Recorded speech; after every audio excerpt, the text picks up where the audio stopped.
네, 바이블맵 하나님의 은혜 가운데 이렇게 귀한 또 시간을 갖게 되었습니다. 우리 함께 기도하고 시작하도록 하겠습니다. 하나님, 오늘도 우리에게 하나님의 귀한 말씀 주십니다. 특별히 요한계시록 말씀을 통하여 우리에게 주시는 이 메시지가 오늘 이 시대를 살아가는 저희 믿음의 사람들에게 하나님께서 주시는 지혜와 또 권면의 말씀, 또 경계의 말씀 되게 하여 주옵소서. 그래서 주의 말씀을 통하여서 이 시대를 분별하고 더욱더 깨어 기도하는 주 예수 그리스도의 다시 오심을 기다리는 소망하는 신앙 될 수 있도록 인도하여 주옵소서. 예수님의 이름으로 기도드립니다. 아멘. 네, 여러분과 함께 요한계시록 지금 다시 보고 있는데요. 네, 지난 시간에 이어서 오늘 함께 살펴볼 말씀은 11장 말씀이죠. 11장. 네, 11장의 내용부터 우리 함께 살펴보도록 하겠습니다. 요한계시록이라는 책의 특수성을 우리가 늘 생각하면서 이 책을 또 보고 또 우리가 이 말씀을 보고 또 읽고 또 생각했으면 좋겠습니다. 어쨌든 이 말씀은 계시의 말씀이고 또 언어는 그림 언어로 되어 있고 상징적인 언어로 되어 있다는 것이죠. 그래서 여기에서 표현하는 그 단어나 뜻들이 우리가 직설적으로 이해하면 굉장히 오해하는 경우가 많이 있죠. 그래서 대표적으로 우리가 14만 4천을 봤죠. 이 14만 4천은 14만 4천이란 이 물리적인 수가 아니라 상징적인 수, 굉장히 많은 수라고 우리가 살펴봤듯이 뭐 이 외에도 굉장히 많이 있죠. 오늘 말씀에서도 그렇게 또 여러 가지 비유들이 나오는데 이 비유와 상징들 우리가 좀 잘 성경적으로 이해할 필요가 있고요.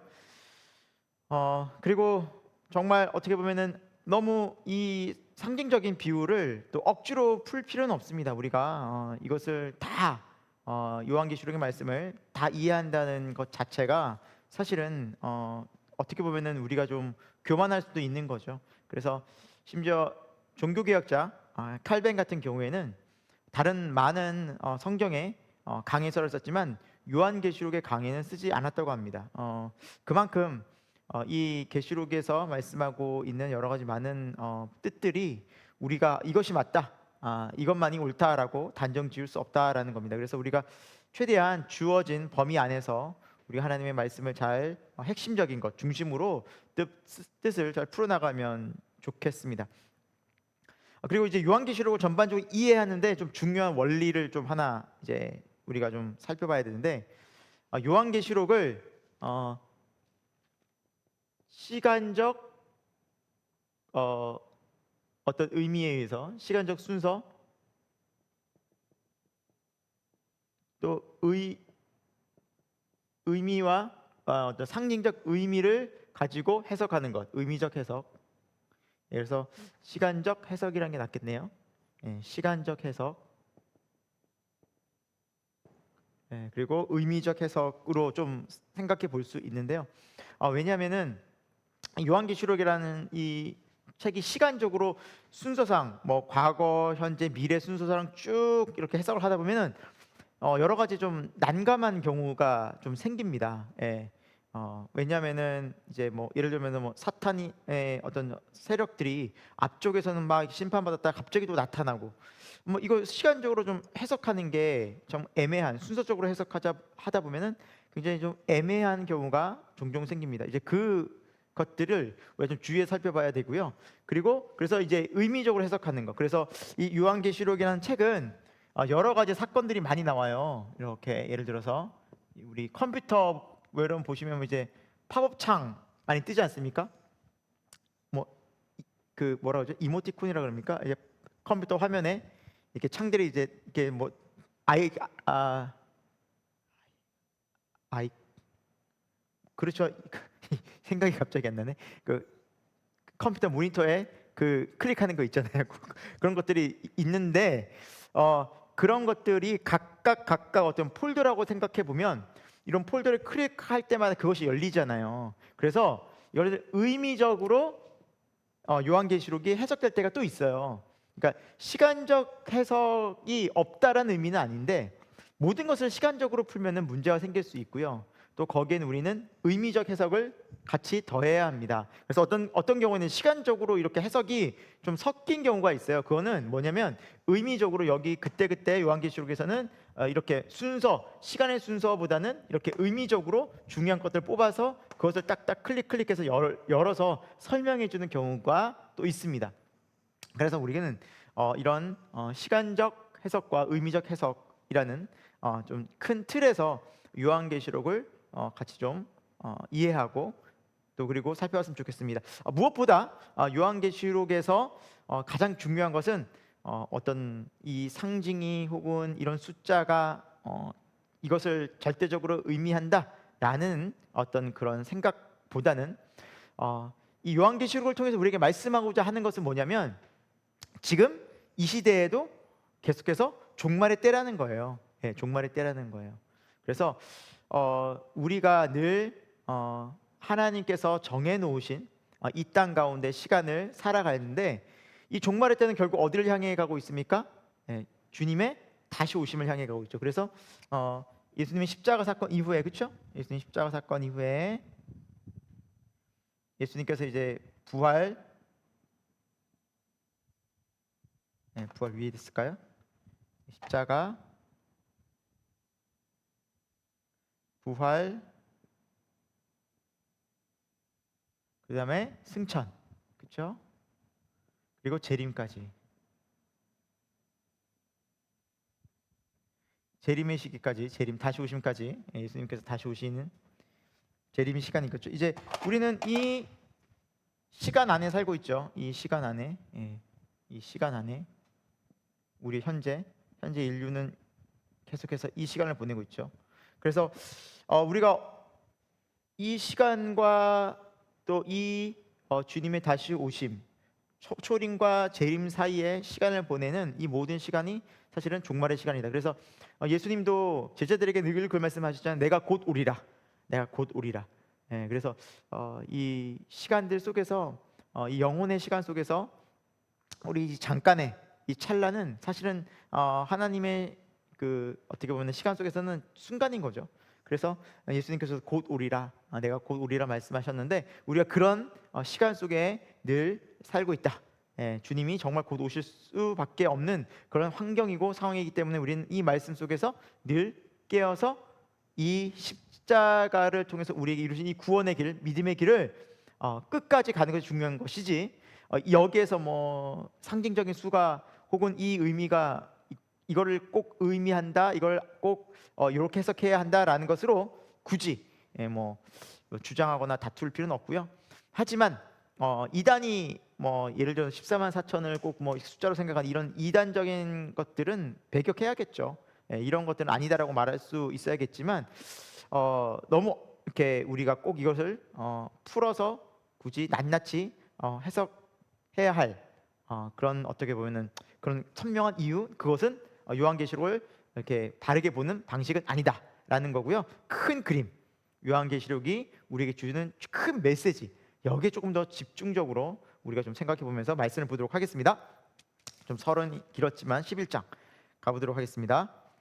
자, 11장에는 1절에 이제 사도 요한이 지팡이 같은 갈대를 받으면서 이렇게 말하는 거죠. 그리고 하나님의 성전 그리고 그 안에서 경배한 자들을 측량하되라고 이제 말씀하고 있죠. 갈대라는 그 의미는 치수를 재는 걸 의미하거든요. 그래서 11절 마지막에도 보면은 측량하다라는 이제 의미가 있죠. 이것을 측량하라고 하시는 거죠. 그러면은 무엇을 측량하는 걸까요? 이 측량이라는 것은 어떠한 건물이라든지 또 어떠한 무엇을 만들 때 이제 측량을 하면서 무엇을 완공하고 완성하는 어떤 그런 의미에서의 측량입니다. 그래서 이것을 우리가 생각했을 때는 어떤 완성함, 하나님의 뜻 가운데서 정확히 치수를 재서 완전하게 이루신다라는 그런 의미를 갖고 있어요. 측량. 지울게요.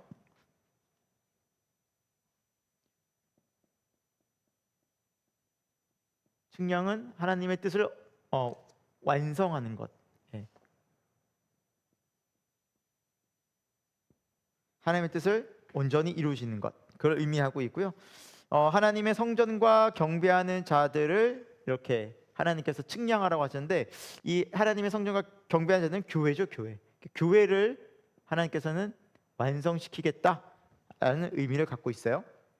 그리고 어, 성전 바깥에 2절 측량하지 말고, 그리고 그 바깥은 오히려 42달 동안 3년 반이죠. 3년 반. 이 3년 반이라는 시간도 어떻게 보면 이제 3년 반, 3년 6개월. 이것도 뭐 해석에 따라 다양하고 정말 실제적으로 3년 6개월이다라는 이제 해석하는 사람들이 있고요. 이 3년 6개월이라는 시간은 좀 약간 어떻게 보면 고난의 때를 상징하는데 어느 정도의 좀 시간이 있어요. 정해진 시간, 정해진 어느 정도의 어떤 좀 그러니까 짧은 시간은 아니에요. 짧진 않지만 어떤 정해진 시간의 어떤 그런 의미를 담고 있어요. 3년 6개월. 그래서 뭐 여기는 42달이라고 써 있고요. 어떤 데는 1260일이라고 하는데 같은 말이죠. 그 기간 동안 어떻게 보면은 이 교회가 짓밟히게 되니까 고난을 당한다는 거예요. 3절에 보면 내가 나의 두 증인에게 권세를 준다. 그리고 그들이 예언할 것이다 라고 나와 있죠. 그러니까 하나님의 말씀을 예언하는 이 두 증인도 다 어디를 상징하냐면 교회를 상징해요. 교회는 지금 두 증인. 여기서 보면은 4절에 보면 두 감람나무 두 촛대 있어요. 두 감람나무, 그럼 두 촛대 다 무엇을 상징한다? 교회를 상징한다 라는 거라고 이해해 주시면 되겠고요.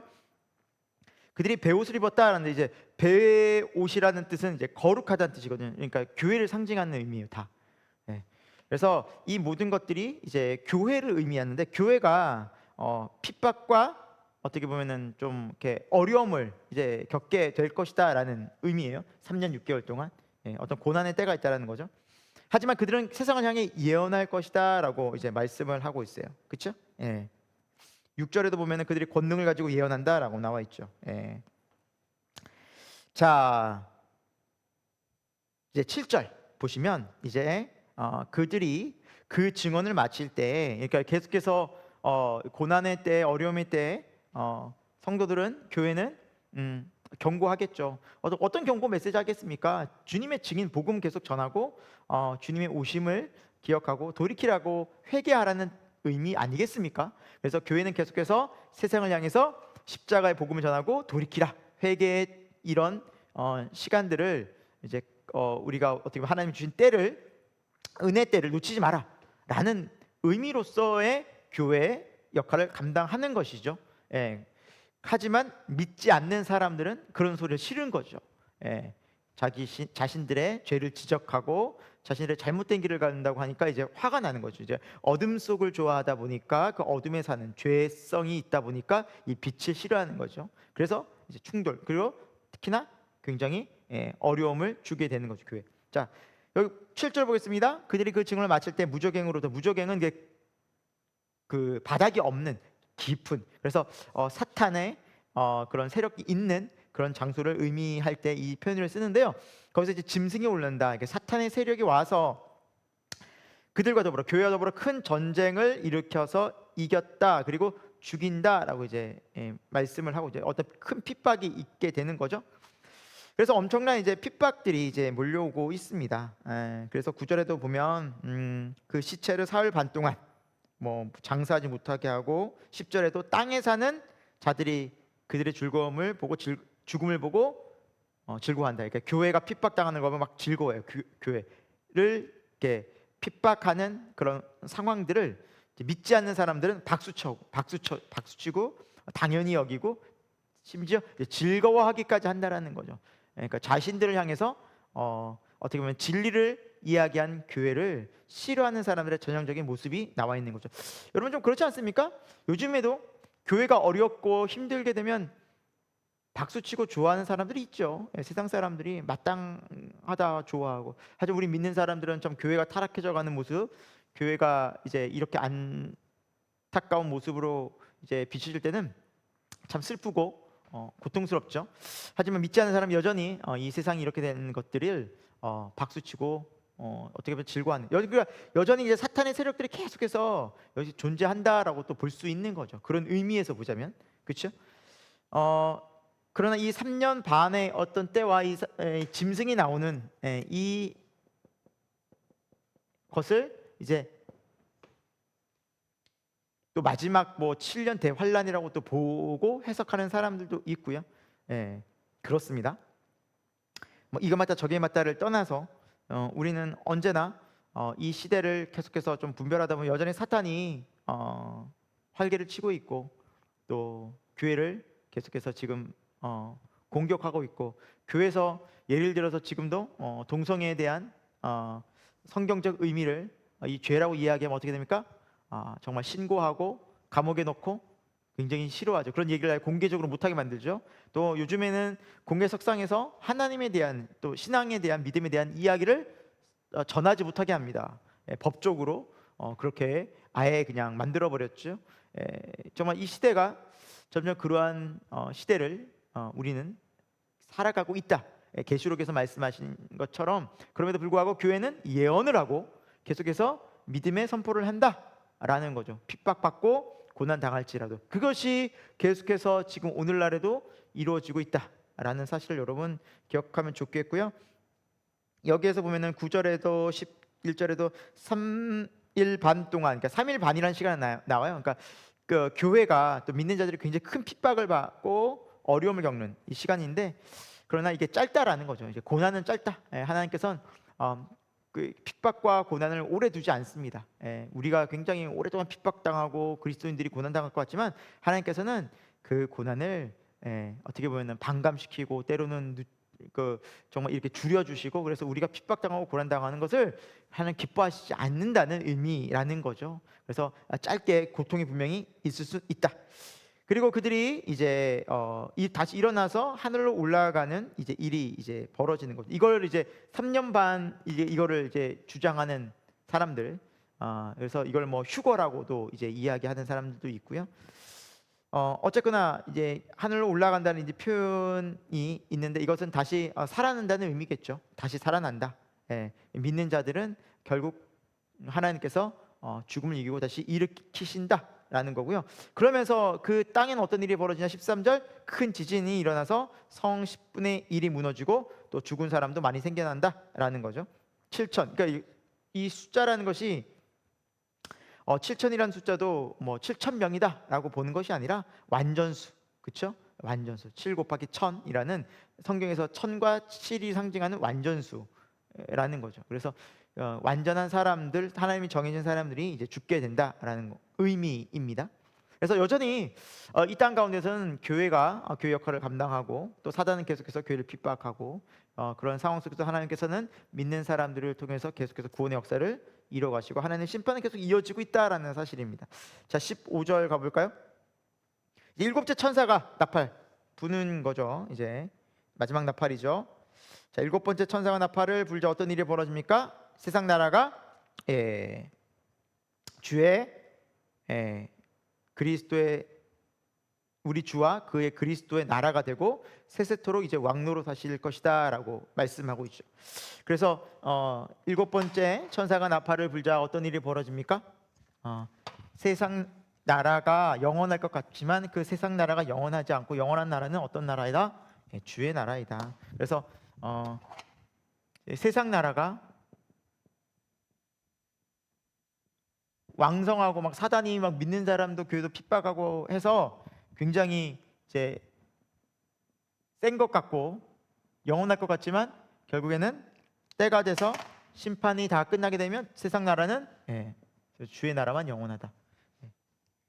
그래서 우리는 이 기독교인들은 두 가지 나라 개념을 선명히 알고 있어야 됩니다. 이 땅이 눈에 보이는 세상 나라, 또 공중 권세 잡은 자, 이제 사단이 계속해서 그 우리의 마음을 붙잡고 땅으로, 이 세상으로 향하게 만드는 이 세상 나라, 그리고 또 그 십자가를, 예수 그리스도 십자가를 통해서 우리가 예수 그리스도 연합함으로 말미암아 볼 수 있는, 거듭나서 볼 수 있는 하늘 나라, 그렇죠? 이 구조.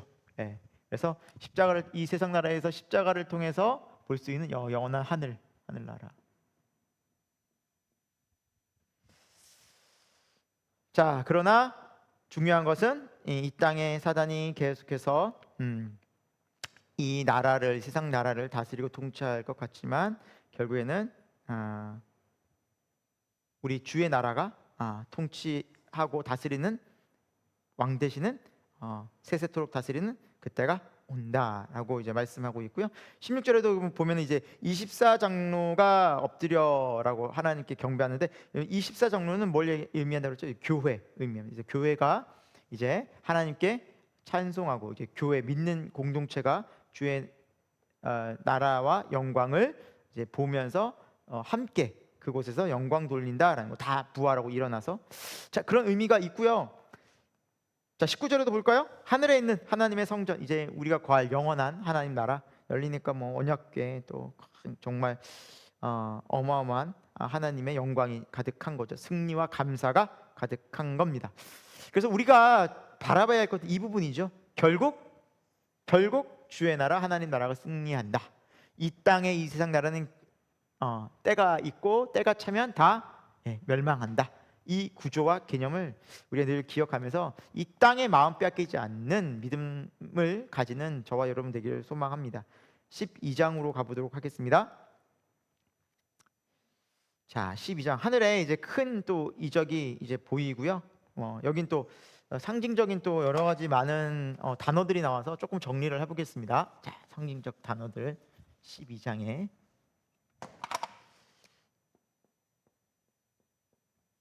요한계시록에서 중요한 키워드가 이제 제가 앞부분에 얘기했지만 하늘나라, 그렇죠? 그리고 사탄이란 존재, 그리고 예수 그리스도, 그렇죠? 교회, 이러한 단어들이 굉장히 중요합니다.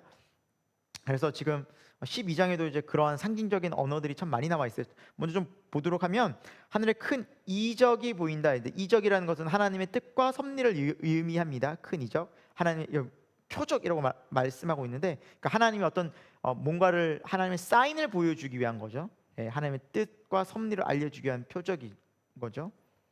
해를 옷 입은 여자가 이제 나오고 있습니다. 그래서 이제 여기 계시록에서 여자라는 이제 단어는 주로 교회를 의미하고요. 여기 보면 이제 여자가 한 아이를 산다. 아이는 예수 그리스도로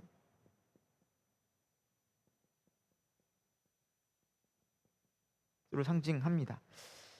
자, 그래서 이 예수 그리스도께서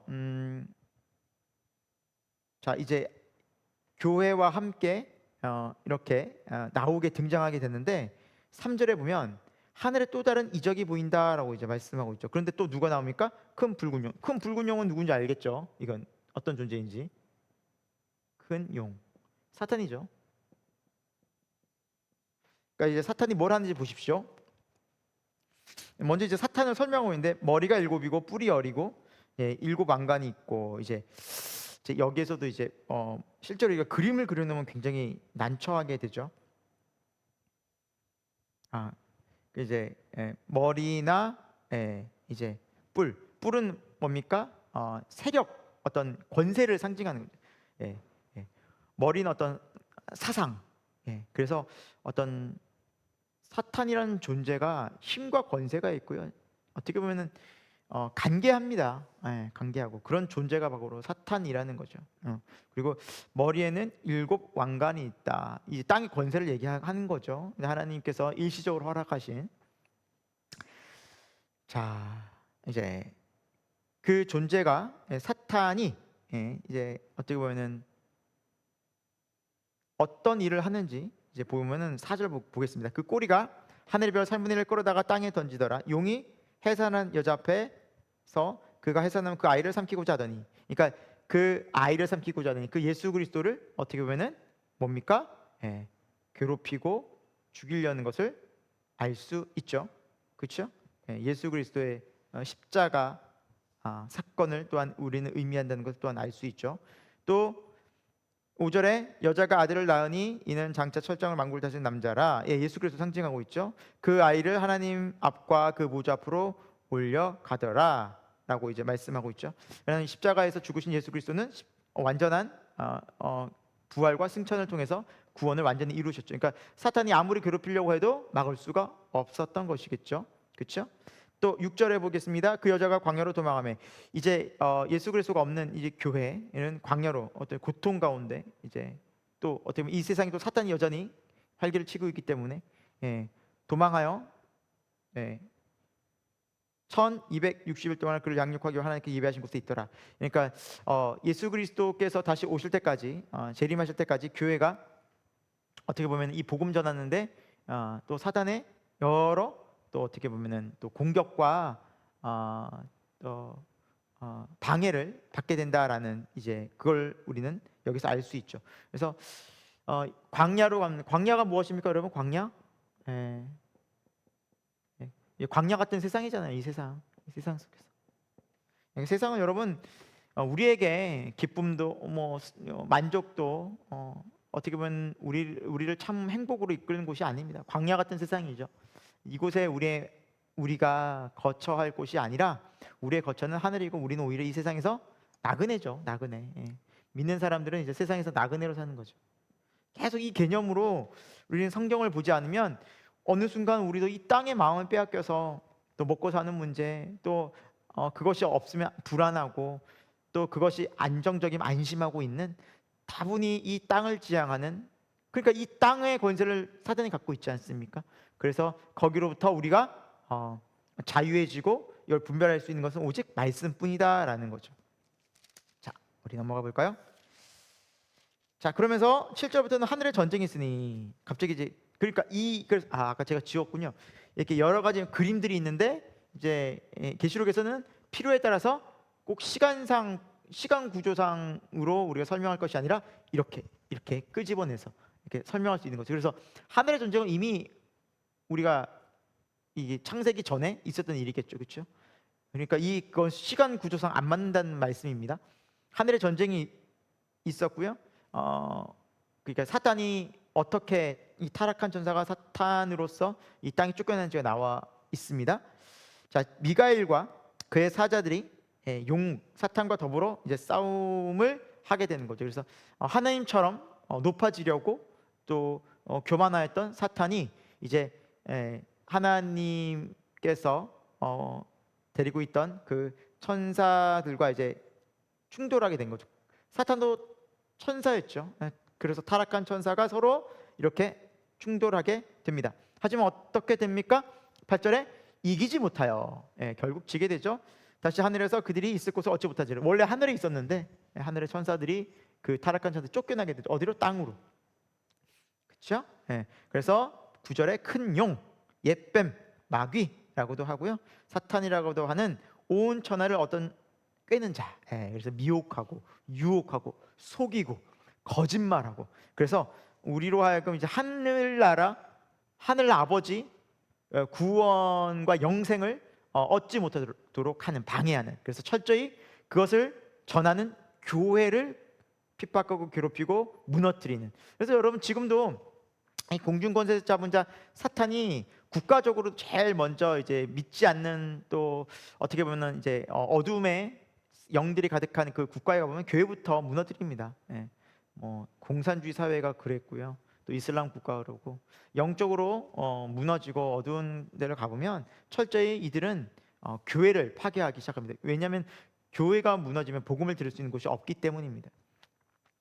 땅으로 쫓겨서 온 천하를 꾀하는 자가, 속이는 자가 사탄이라는 존재죠. 그러면서 그의 사자들도 같이 따라왔다. 이들이 귀신들이죠. 귀신들. 그래서 사탄이 우두머리라면 귀신들은 그 부하들이라고 할 수 있죠. 그 세력이 쫓겨나게 된 것입니다. 자, 하지만 하늘에서 큰 음성이 들리고, 어떤 음성이 들립니까? 10절 아래쪽에 쭉 보면 이제 10절 보면 이제 우리 하나님의 구원과 능력과 나라와 또 그의 그리스도의 권세가 나타났으니 우리 형제들을 참수하던 자 곧 우리 하나님 앞에서 밤낮 참수하던 자가 쫓겨났고, 또 우리 형제들이 어린 양의 피와 자기들이 전한 말씀으로써 그를 이겼으니, 이제 이 사탄을 이기는데 우리 교회가 어떻게 이깁니까? 어린 양의 피, 십자가의 보혈이죠. 십자가의 보혈과 또 말씀으로 이긴다. 그래서 우리가 믿음으로 승리하는 그 삶은 십자가, 십자가, 예수 그리스도 십자가와 그리고 주의 말씀 뿐입니다. 십자가로 예수 그리스도께서 이 세상을 이기시고 부활 승천하셔서 우리와 함께 하늘로 인도하신 것을 우리에게 선명히 보여주셨고요. 십자가 사건을 통해서 또 주의 말씀이 그것을 날마다 우리에게 살아서 증언하고 있습니다. 그래서 주의 말씀을 볼 때 우리가 분별할 수 있는 것이죠. 이것이 세상을 이기는 믿음이라고 성경 말씀하고 있고요. 12절 마귀는 이제 이때 이제 주님 오시는 그때가, 주님께서 재림하시는 그때가 마지막 때이기 때문에 그때가 얼마 남지 않은 것을 알고 크게 분내어 이 땅에서 활동을 하고 있다라고 12절은 말씀하고 있습니다. 13절 볼까요? 그래서 여자를 계속 박해합니다. 교회를 핍박합니다. 교회를 사탄이 계속해서 교회를 핍박하는 구조가 있어요. 교회를 무너뜨리고 지금도 교회를 엄청나게 탄압하죠. 사탄은 공격하고 뭐 사상과 또 교육과 문화와 국가적으로 교회를 핍박하고 있습니다. 우리 대한민국이라는 이 자유 대한민국은 그나마 정말 세계에서 예수 그리스도를 믿기 좋은 환경이기 때문에 많은 또 우리 앞에 순교자들과 또 이 복음을 위해서 헌신하는 사람들의 또 그런 희생이 있었기 때문에 그 순교자의 피로 말미암아 지금 우리는 복음이 어떻게 보면 자유롭게 또 전해지고 믿기 편한 시대를 살고 있지만 여전히 세상의 많은 나라들 속에서 이 교회가 엄청난 박해를 핍박을 받고 있는 것을 보게 되고요. 우리 기독교 통계 자료에 의하면 1년에 연간 약 10만여 명 정도가 순교한다고 합니다. 순교자가 약 10만여 명이니까 지금 이 시대에도 엄청난 1년에 어마어마한 숫자죠. 죽는 자가 그러니까 고통당하고 힘든 사람뿐만 아니라 죽는 자, 그러니까 얼마나 많은 사람이 지금 예수님 때문에 희생하고 죽음을 당한지 모릅니다. 마귀는 계속해서 그러한 것들을 하고 있다라는 거죠. 자, 광야로 가서 14절 계속해서 그 핍박을 받게 되지만 한때, 두때, 반때를 계속해서 양육받는다. 그러니까 이 속에서 교회는 광야 속에서 또 뭐합니까? 또 훈련받는 거죠. 연단됩니다. 연단.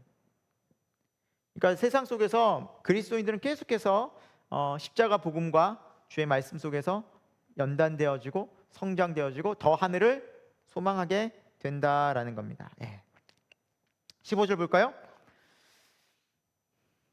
15절에는 여자의 뒤에서 뱀이 그 입으로 물을 강같이 토했다라고 이제 말하고 있는데요.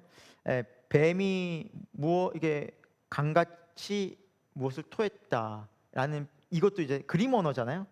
강같이 토한 것은 이렇게 사탄이 간계한 미혹으로 속이는 자라 그랬잖아요. 이제 사탄이 가장 잘하는 것이 거짓 진리를 가르치는 거죠. 거짓말로 진리를 가르치는 거죠. 뭐 사상과 교육과 철학과 많은 뭐 종교들을 통해서 거짓 진리를 계속해서 이 세상에 또 심지어 교회 가운데도 이단들, 사이비들 많이 있지 않습니까? 그래서 끊임없이 사단이 그렇게 활동을 하고 있다라고 성경은 말씀하고 있습니다. 자, 그럼에도 불구하고 계속해서 그런 일들이 이제 벌어지죠. 17절 용이 여자에게 분노하여 돌아가서 그 여자의 남은 자손, 계속해서 이제 교회인 거죠. 남은 또 교회들, 또 계속해서 끊임없이 그 고통 중에서도 끊임없이 남은 교회들, 하나님의 계명을 지키며 그들은 예수의 증거를 가진 자들과 더불어 계속해서 싸운다라고 이제 말씀하고 있죠. 그러니까 영적 싸움인 거죠. 영적 싸움은 계속하고 있다라는 거죠.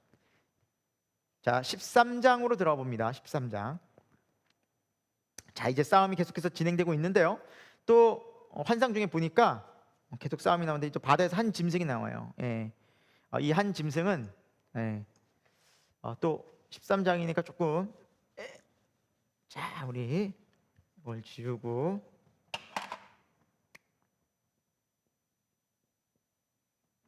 한 짐승은 뭐 적그리스도 어떻게 보면은 사탄이 뒤에서 조종하는 그런 존재죠. 적그리스도나 아니면은 세상의 왕들, 통치자, 세상의 왕. 예. 그러니까 사탄이 뒤에서 배후에 얼마나 조종할 수 있는 그런 존재들이죠.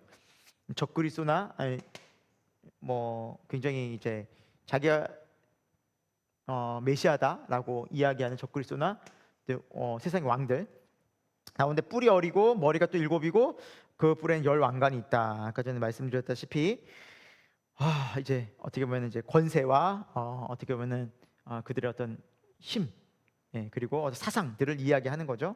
예, 뿔, 권세, 이제 머리, 어떤 사상들, 네. 그리고 왕관은 어떻게 보면 이제 세상을 다스리는 통치권을 이야기하는 거고요.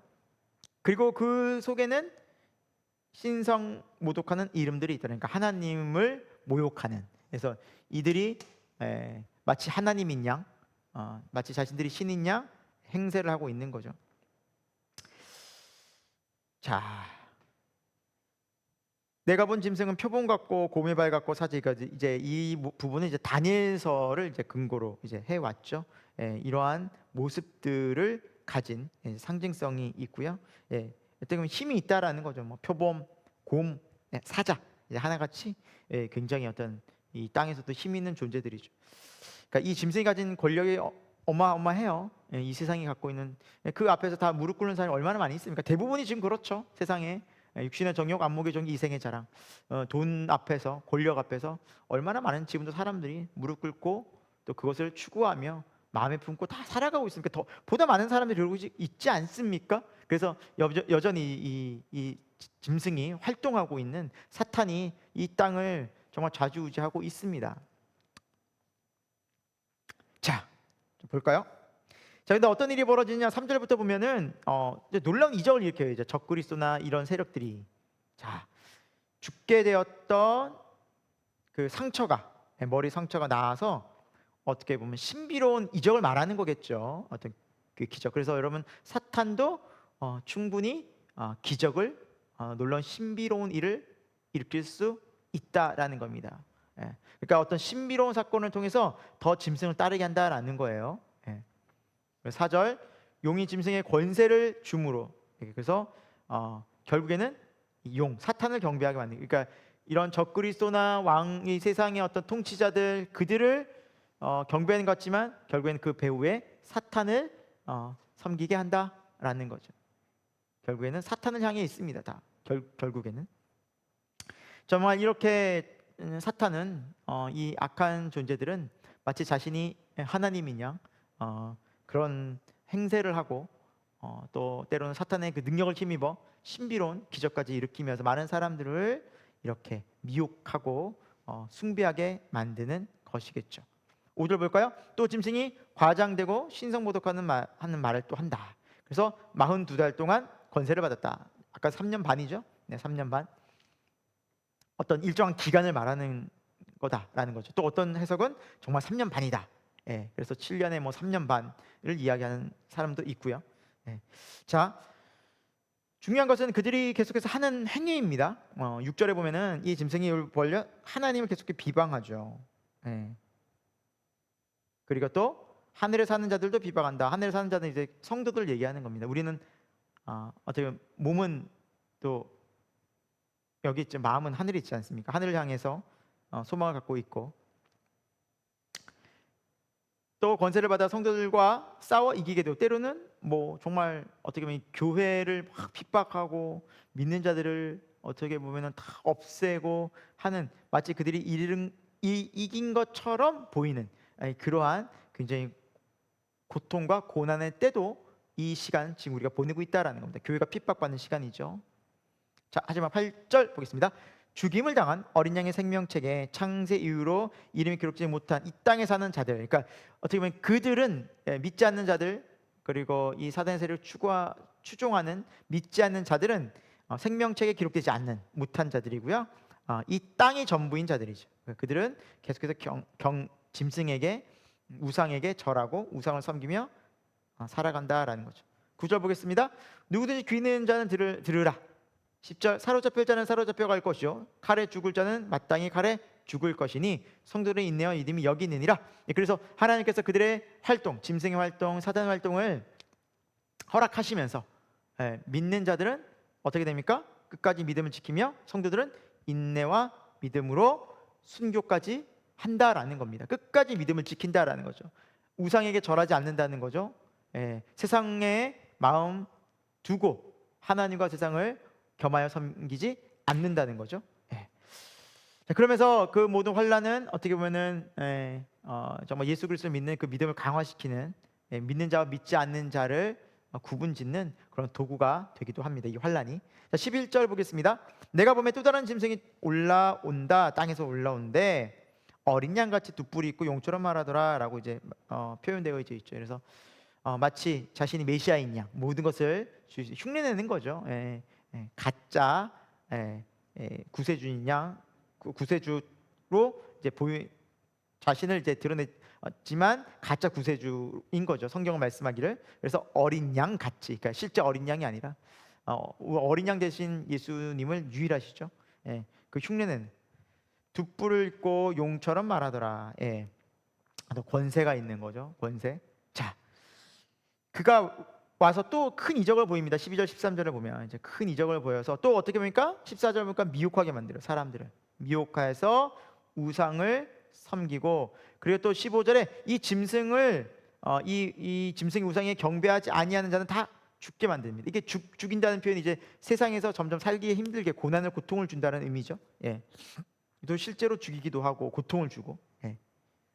자, 그리고 그가 이렇게 16절에 보면은 사람들에게 어떤 표, 오른손에 또 이마에 표를 받게 해서 이 표가 없으면 매매를 못하게 하는, 그러니까 사회생활을 매매라는 건 사회생활을 못하는 거죠. 세상에서 못 살게 만드는 거죠. 그래서 이 짐승의 수를 세어보니 짐승의 수는 666이다 라는 이제 표현이 있어요. 그래서 이 표현을 조금 우리가 좀 정리해보고 오늘 말씀을 좀 마칠 텐데요. 짐승의 수 666, 사람의 수. 그래서 이걸 어떻게 해석해야 할까, 이제 이 부분에 대한 논란이 참 많은데, 이 수는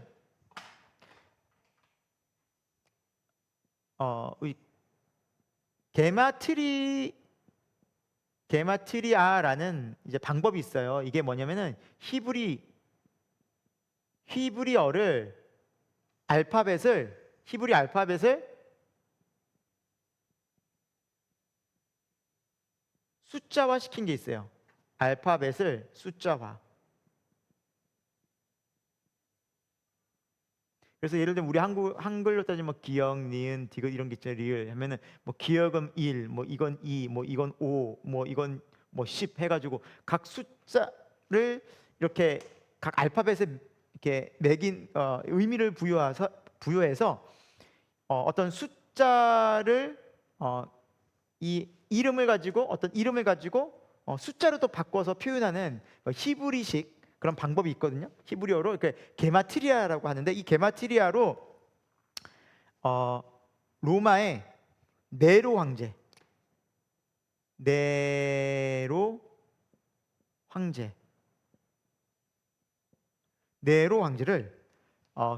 게마트리아라는 이 법으로 이 숫자로 히브리어로 바꿔서 숫자로 바꿔서 표현하면 이 숫자가 어떻게 나오냐면 666이에요. 그래서 666 하면은 이제 네로 황제라는 사람의 이름이 666과 같은 의미라는 거죠. 같은 의미. 로마의 그 시대에는. 그래서 우리가 이걸 해석할 때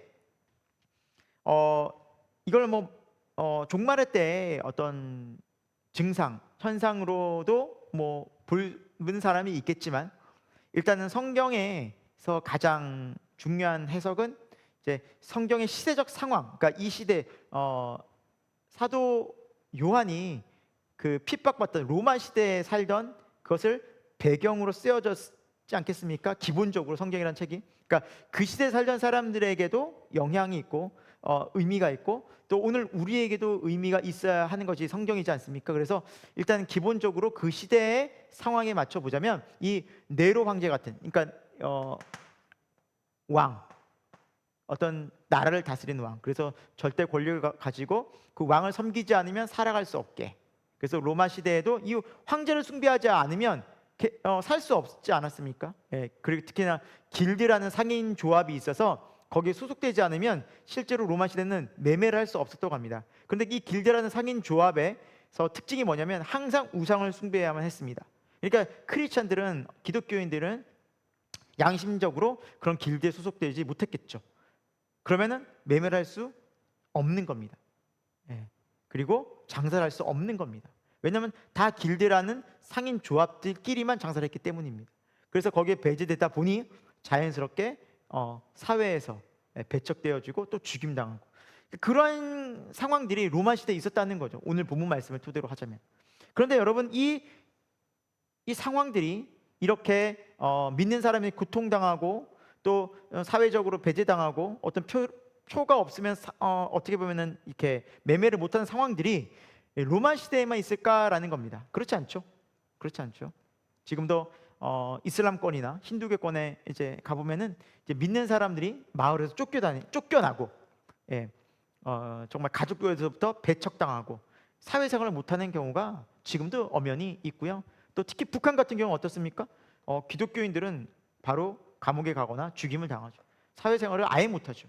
예. 그래서 어떤 여기에서 말씀하고 있는 이제 666이라는 어떤 존재, 이 짐승은 이 성경의 기본적인 텍스트에서 봤을 때는 로마 황제를 의미한다고도 볼 수 있고요. 네로 황제를 의미한다고 볼 수 있고요. 그리고 또 오늘날 이 시대로 따지자면 어떤 이 나라를, 어떤 한 사회를 조직적으로 통제해서 그 존재, 즉 짐승이죠. 어떻게 보면 상징적인 짐승, 왕이나 적그리스도나 이 믿지 않는, 이 우상화시키는 이 사람들을 섬기지 않으면 살 수 없게 만드는 그 악한 세력을 의미한다라고 말씀드릴 수 있습니다.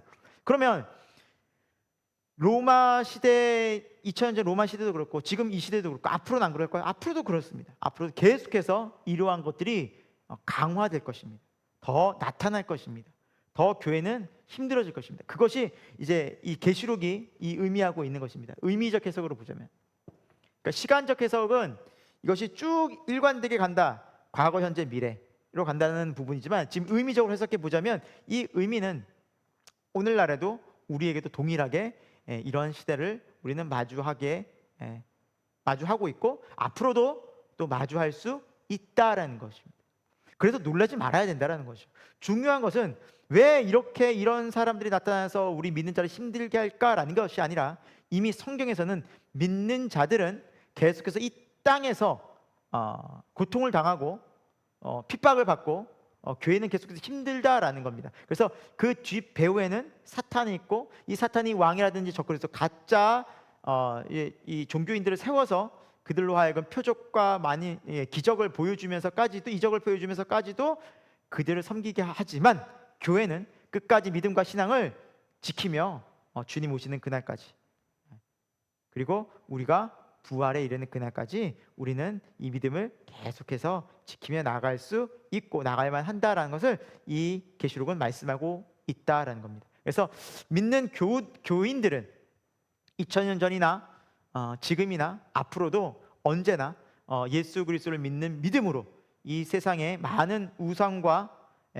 또 세상에 또 많은 우리 미혹하는 또 거짓된 속임수에 빠지지 않고 오직 예수님을 따라 예수님과 함께 이 십자가의 길을 걸어가는 사람들이다. 결국 그들이 이제 요한계시록 우리 후반에 가서 정확히 보겠지만 다시 오실 예수 그리스도와 함께 그리고 영원한 나라에서 함께 영원히 살아가는 것을 지금 하나님께서는 계획하시고 또 이루어가고 계신다라는 것을 우리는 살펴볼 것입니다. 그래서 이것이 우리의 믿음의 근거가 되고 소망이 되어져서 이 땅 가운데서 우리가 살아가면서 잠시 잠깐 겪는, 또 우리 주변의 상황 속에 마음 빼앗기지 말고 날마다 주님과 동행하면서 주 안에서 이미 이루어진 승리 아니겠습니까? 이 땅에 많은 세력들이 몸은 죽여도 영혼은 터치할 수 없습니다. 능히 어떻게 할 수 없습니다. 하지만 우리 하나님은 몸과 영을 능히 구원도 하시고 영원히 또 지옥에도 보내실 수 있는 그러한 하나님을 우리가 참 두려워하고 그 하나님을 믿는 것이 얼마나 귀한 믿음인지 모릅니다. 우리가 하나님만을 경외하고 두려워한다면 다른 것을 두려워할 이유가 없기 때문입니다. 여러분, 그런 믿음을 가지고 또 매일매일 또 한 주 한 주 또 우리가 살아가는 종말론적인 신앙을 가지고 살아가는 그런 하나님의 귀한 백성 성도 되기를 축원드리며, 다음 주에는 우리 14장 우리 함께 보도록 하겠습니다. 함께 기도하고 마치겠습니다. 하나님 감사합니다. 오늘 우리에게 다시 한번 요한계시록 말씀을 통하여서 이 시대를 어떻게 살아야 하고 또 하나님 많은 지금 고통과 또 많은 힘든 상황들 우리 주변에서 일어나고 있는 많은 현실들 속에서 우리가 어떻게 이 시대를 분별해야 하는지를 배우게 되었습니다. 하나님 아버지, 우리가 성령 안에 늘 깨어서 또 성령님의 도우심을 따라 이 시대를 믿음으로 분별하여 깨어서 기도하며 또 주님 오심을 소망하며 이 땅을 살아갈 수 있도록 도와주옵소서. 우리는 이미 예수 그리스도의 십자가를 통하여서 정말 부활 승천하신 예수님과 함께 저 하늘의 영광스러운 나라에 우리 마음이 가 있는 우리가 소망하는 그러한 믿음의 백성인 것을 믿습니다.